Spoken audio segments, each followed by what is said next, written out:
Hello Math Wizards! Ngayon, we are now on part 2 of our lesson in solving equations leading to quadratic equations. So, consider x to the 4th minus 6x squared plus 5 equals 0. So, sa kaso na to, we need to substitute in... so, sa kaso na to, pwede natin gawin na yung x to the 4th is the same as x squared raised to 2. So in this case, we could substitute another variable na pwede nating ipalit sa x squared. So let u be equal to x squared. Okay? So sa unang tingin, raised to 4 yan. So applicable lang siya kapag ka ito po ay even numbers, or pwede rin naman na will lead to x squared. So pwede natin siyang palitan ng x squared. So ang mangyayari, u raised to 2 minus 6u plus 5 is equal to 0. So solving, we will have, by factoring, we could factor 5 so that the sum will be negative 6. So, ibig sabihin, yan ay negative 5 and negative 1. So, ang ating factored form will be u minus 5 times the quantity u minus 1 is equal to 0. So, u minus 5 is equal to 0 and u minus 1 is equal to 0. U is equal to 5, u is equal to 1. So, check. U is equal to 1. So, ang gagawin natin, papalitan lang natin yung u ng value ng x, which is x squared. So, babalik natin, x squared is equal to 5, x squared is equal to 1. So, by extracting square roots, you will lead to positive negative square root of 5 and x is equal to positive negative 1. So, dun sa equation natin, we will have 4 possible roots, or the solution set will contain 4 elements. So, yung positive negative 5 and positive negative 1. So, substitute natin, check for x is equal to square root of 5. So, magiging x raised to 4 minus 6 x squared plus 5 is equal to 0. So, square root of 5 raised to 4 minus 6 times square root of 5 squared plus 5 is equal to 0. Square root of 5 raised to 4 is the same as 5 squared, or 25. So it could be 25 minus 6 times 5 plus 5 is equal to 0.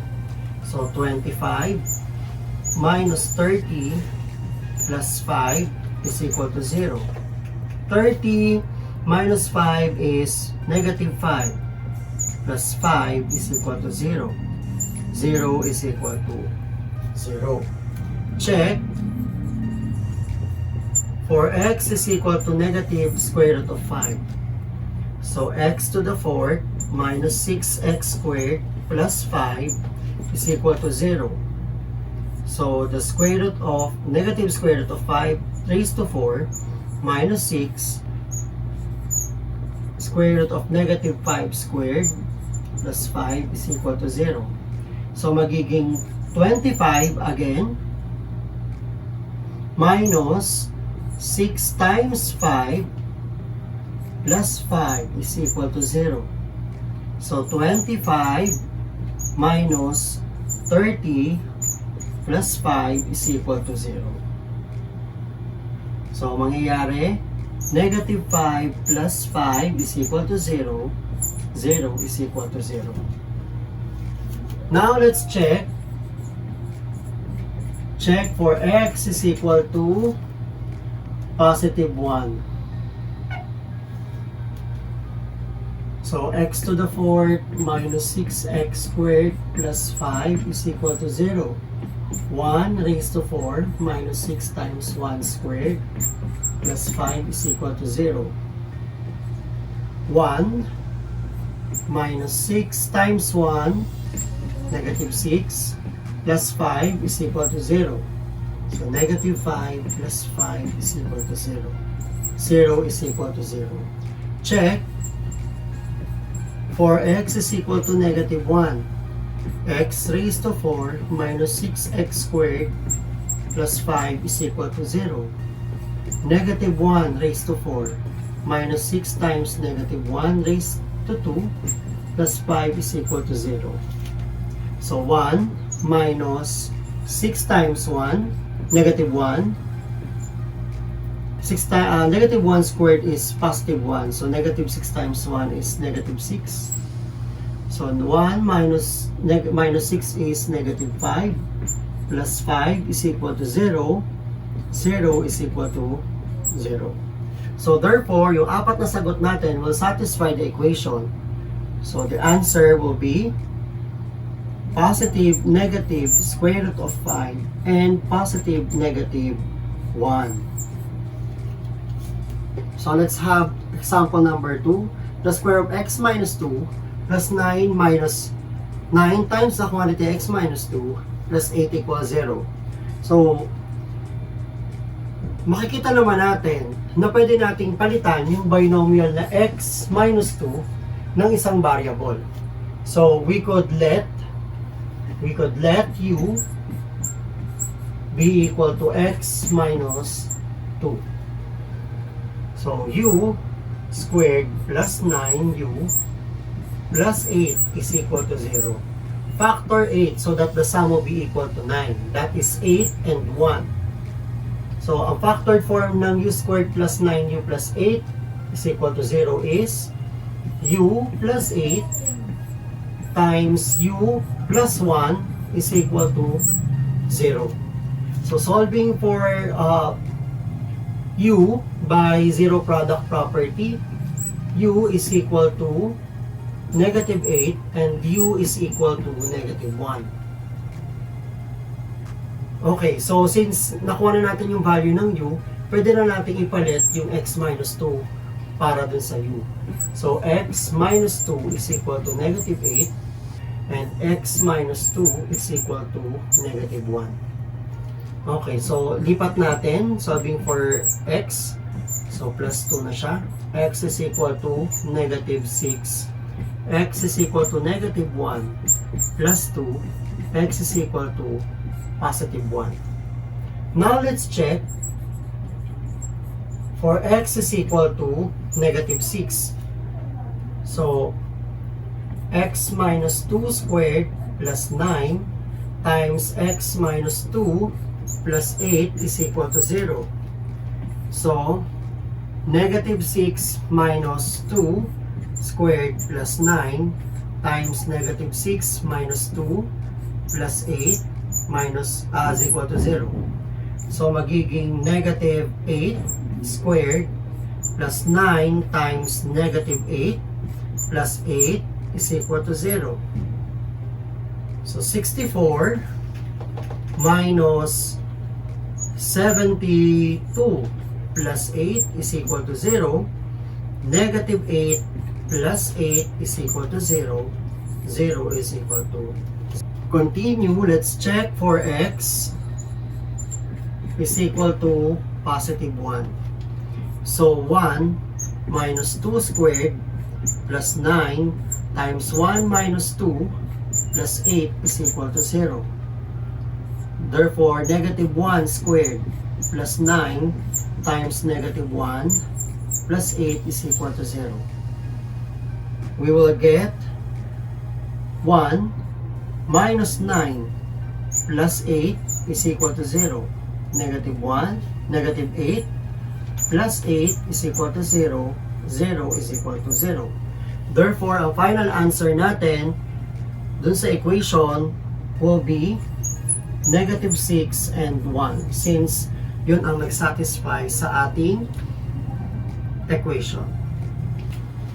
Okay, let's consider x minus 6 square root of x minus 27 is equal to 0. So when we substitute, since square root of x siya, pagka nakita natin na pag in-square mo to, ito yung lalabas, pwede tayo magpalit ng u. Katulad kanina, if you have x to the fourth minus 6x squared minus 27 is equal to 0, pareho siya. Pag in-square mo ito ang lalabas. Katulad kanina sa isang example, x minus 2 squared minus 6 times the quantity x minus 2 minus 27 is equal to 0. Pag in-square mo yung x minus 2, ang lalabas is x minus 2 squared. So, sa kaso na yan, pwede natin palitan ng u is equal to the square root of x. U squared is equal to x. So, pwede natin palitan yung x ng u squared minus 6 u minus 27 is equal to 0. So, we will factor negative 27 so that the sum will be negative 6. So, that is negative 9, and 3. So, the factored form of u squared minus 6x minus 6u minus 27 is u minus 9 times the quantity u plus 3 is equal to 0. Solving for u, you will get u minus 9 is equal to 0 or u plus 3 is equal to 0. U is equal to 9 or u is equal to negative 3. Since u is not our variable, pwede nating ipalit na yung u which is square root of x. So, the square root of x is equal to 9 or square root of x is equal to negative 3. Square natin both sides, you will get x is equal to 81 or x is equal to 9. Let us check. For x is equal to 81. So 81 minus 6 square root of 81 minus 27 is equal to 0. So 81 minus 6 times 9 minus 27 is equal to 0. 81 minus 54 minus 27 is equal to 0. So 81 minus 54, that is equal to 27 minus 27 is equal to 0. 0 is equal to 0. Check. For x is equal to 9. So you will get 9 minus 6 times 9, square root of 9, minus 27 is equal to 0. So 9 minus 6 times 3 minus 27 is equal to 0. 9 minus 6 times 3 is 18, minus 27 is equal to 0. So 9 minus 18 is negative 9, minus 27 is equal to 0. So negative 36 is equal to 0. Is not equal to 0. Therefore, x equals 9 is an extraneous root.